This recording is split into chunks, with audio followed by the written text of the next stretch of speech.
So this was the second sign that Jesus performed. Who remembers what the first sign was? I'm hearing a whole lot of noise. I can't hear what you're saying. The wedding feast at Cana, where he turns water into wine, and it's actually mentioned early in the gospel today. Now, John talks about several different signs. If you had to guess, how many signs do you think John would choose to talk about in his gospel? You didn't know you were going to be quizzed today, did you? 7. Always 7. 7 is the number. Yes, 7 signs.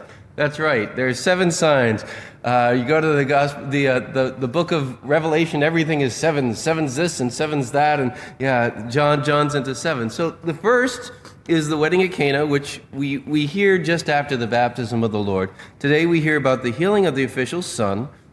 Tomorrow we'll hear the third sign, which is the healing of the paralytic at Bethesda. Not Bathsheba, but Bethesda, sorry. I read that wrong. The fourth sign in John chapter 6 is the feeding of the 5,000. We're not going to hear about that during Lent because they put that in Easter as they're talking about the Eucharist and reminding us about what those who have just entered into the church, what they've received. Then the fifth sign from John chapter 9 is the man born blind. We heard that yesterday. And then the sixth sign is the raising of Lazarus, which we'll be hearing next Sunday. And so then what's the seventh sign? Anyone know? The resurrection. Very good. You get a gold star. Okay. The resurrection. So the seventh is the greatest of the signs. And so here we are, we're in Lent, and with the exception of the turning of the water into the wine and the feeding of the 5,000, where they have specific parts of the year where they put those in, this is the week we hear pretty much all about it, moving towards Easter, that with the resurrection. And it's a reminder, okay, here we are. We're moving very swiftly towards these mysteries, that Jesus did these signs. Why? So that people would believe in him, so that people would follow him. Of course, in John chapter 6, or just before John chapter 6, he complains that everyone's wanting to see signs. But then in John chapter 6, he says, now you're not even looking for signs. You're just coming for me because you had your bellies filled. And we look and we say, the Lord is giving us the signs of his presence to believe, to transform our lives, to say, it is good enough to follow him. He gives us what? His Eucharist to feed us every day.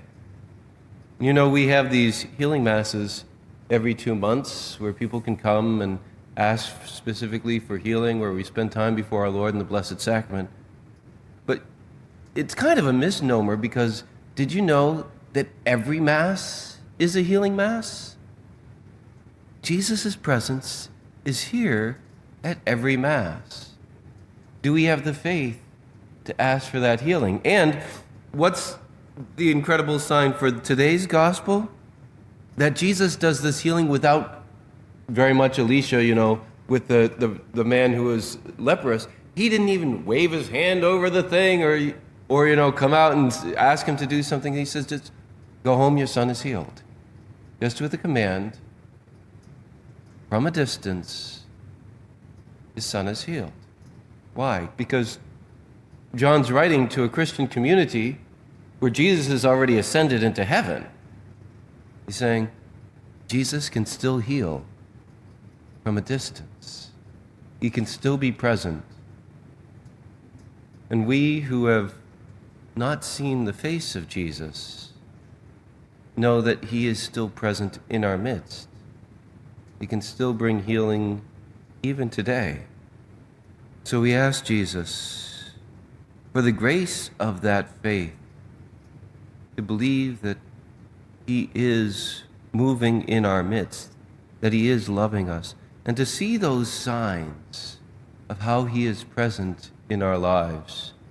See those signs to know God never will abandon us. He is here, walking with us on our Lenten journey.